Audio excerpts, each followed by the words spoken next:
I thought I'd rather bring up two heroes of my own and share them with you today and talk about action. That's the next law. That's the only law I think we really have time for today. Other than live with purpose, believe in yourself, and be willing to go out and take action. So if you would please give me a warm welcome. I am going to invite my two sons, Bryce and Connor. Would you guys come on up?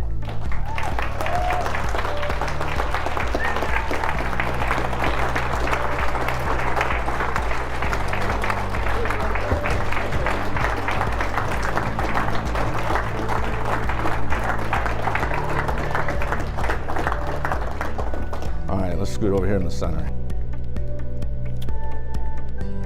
All right, this is Bryce. This is my oldest. We have 4 children. So I have Bryce, then I have Connor, then we took a 6-year break, and we have Kyla and we have Julia. I've been blessed with wonderful kids. I thought I would just share with you a little bit of both of them. I'm going to start with Bryce. Some of you are familiar with this because if you've followed Facebook and follow me, you know about it, but I thought rather than me talk about it, I'll let my son talk about it. So if you'll take the mic. So this was the News Tribune's picture of Bryce last year. So this is Bryce and that's Connor. Bryce is the running back for the football team and Connor is the quarterback. They both are very accomplished. I'll be a bold and confident dad here and I'll brag for just a second. I'm going to lose Bryce for a couple years because he leaves on February 15th to Romania for 2 years to serve people, to bless people's lives.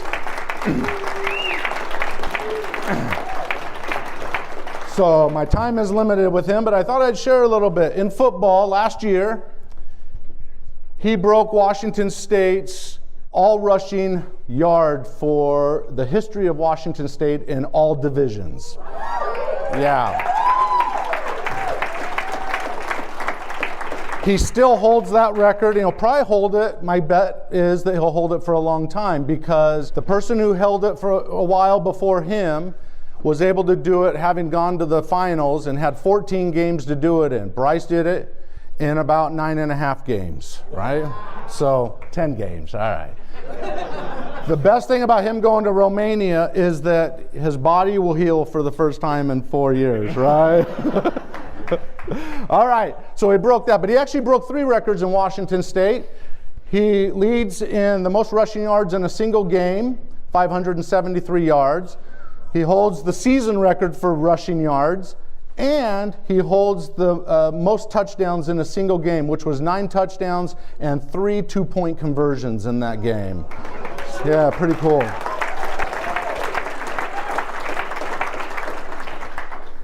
So here are my boys last year. I'll just say quickly, and then I'm going to have you just share some thoughts. I don't know what he's going to say. I just said, share some thoughts about how you got there and taking action and whatever it was that you did. So he's going to share that.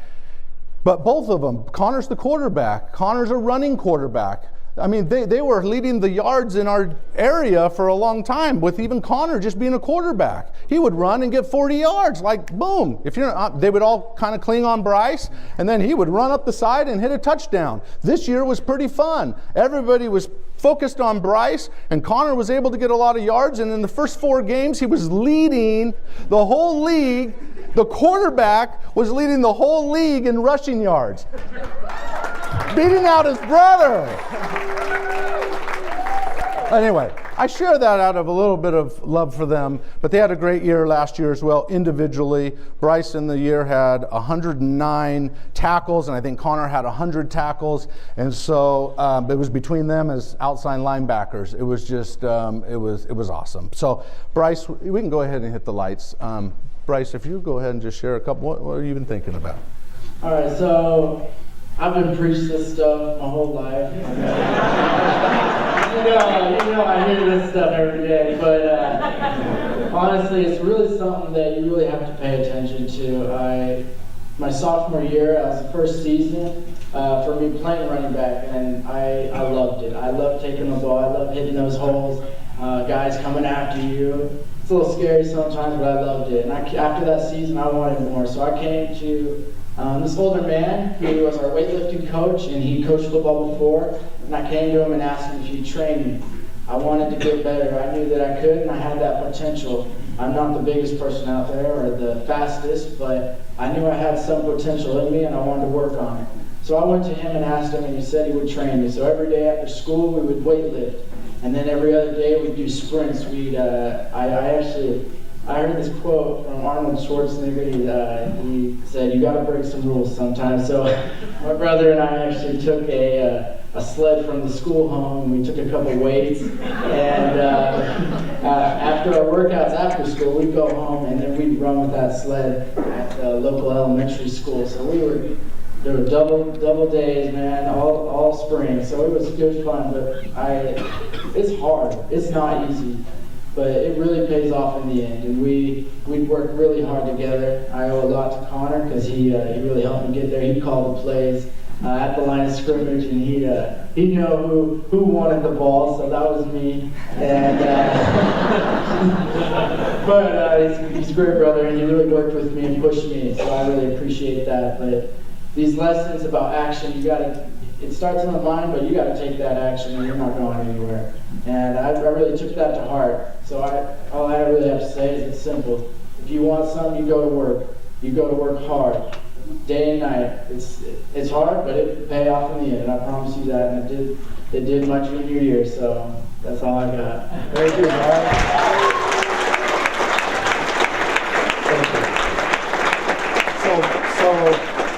So Bryce, so that's Bryce. Connor, interesting enough, we didn't have enough coaches, so we didn't have an offensive coordinator. So coach says, "Hey Connor, what do you think about calling Peyton? Why don't you call the plays at the line?" And Connor likes a good challenge, so he did it. And all last season, he called every play at the line. And it was a wonderful thing. And actually the newspapers wrote about how awesome it was that one of the players was actually the offensive coordinator in the middle of the game. But one thing I wanted to point out about Connor, which is a little bit different, I was speaking at Lexus. One of the leaders put down on the table a list of about 1,000 past customers who had bought Lexuses.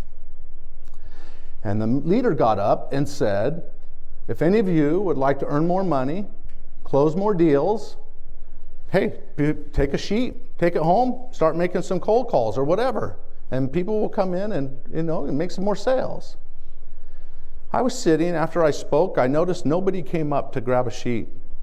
I was the last person in the room with these managers. I said, "Mike, you care if I take a couple of those sheets?"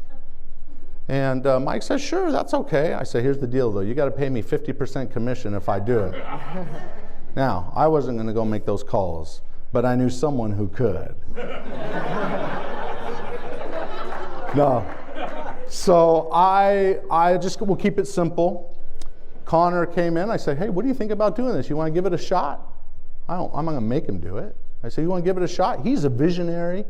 He gets his mind on something. He becomes a master negotiator. He is, I got to watch him really close, This kid's going to go far with some of his dreams. But he said, "Yeah, I'll take the sheet."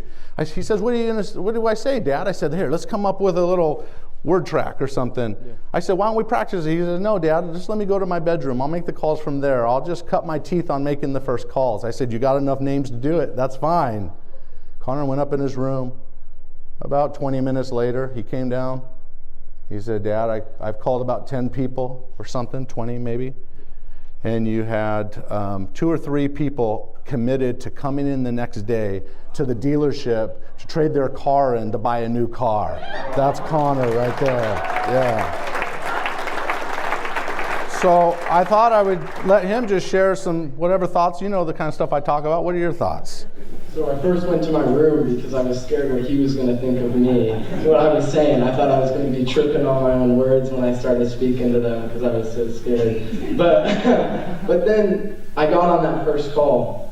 I start talking to this man, and he just hangs up. He doesn't want anything to do with it. I'm like, all right, that's kind of me. And so it's I thought about the world, and I was like, a lot of times in life, we're not going to be successful, especially on our first try. And some people just give up after that first try. And I was like, I had some pride in my heart, because we have a lot of pride in our family. And I thought, no, I'm going to keep going. I'm going to keep going until I at least get one. So then I just called the next guy, hung up again, called the next guy. I just people were rejecting me. But then I found a guy, and I started talking to him, we're having a good time, and then he commits. And it was that sweet flavor of success. I was like, yes, thank you. And so I ran downstairs and I was like, Dad, I can't believe I just did this. This was scary, but I just landed a deal. And so we need to, I think all the time, about hard work, about grit, about not giving up.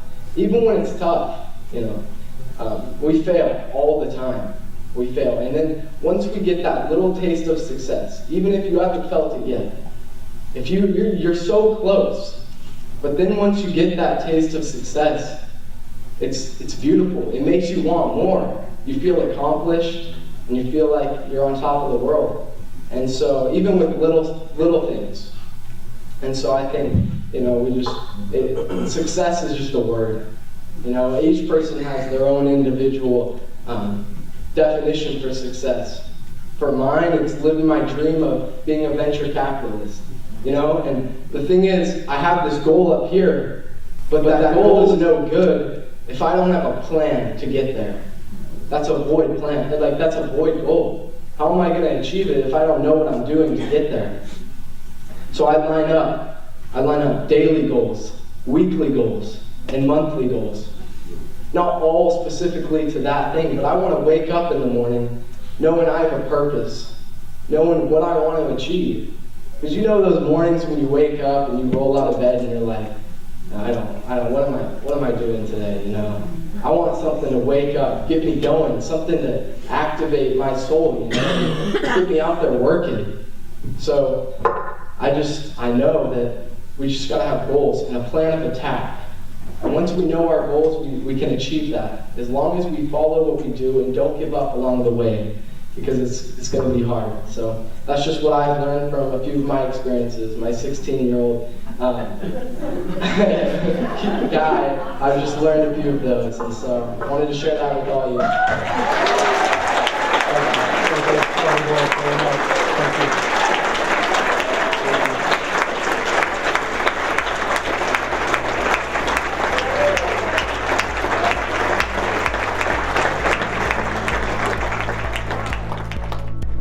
We can talk about a lot of things, but as you can see, I'm a proud dad of those two boys, both Eagle Scouts. I own a window cleaning company, clean a lot of the 7-Eleven windows, Les Schwab windows in the Kitsap County area, and they have something going for them. And you have children that have things going for them. Believe in them.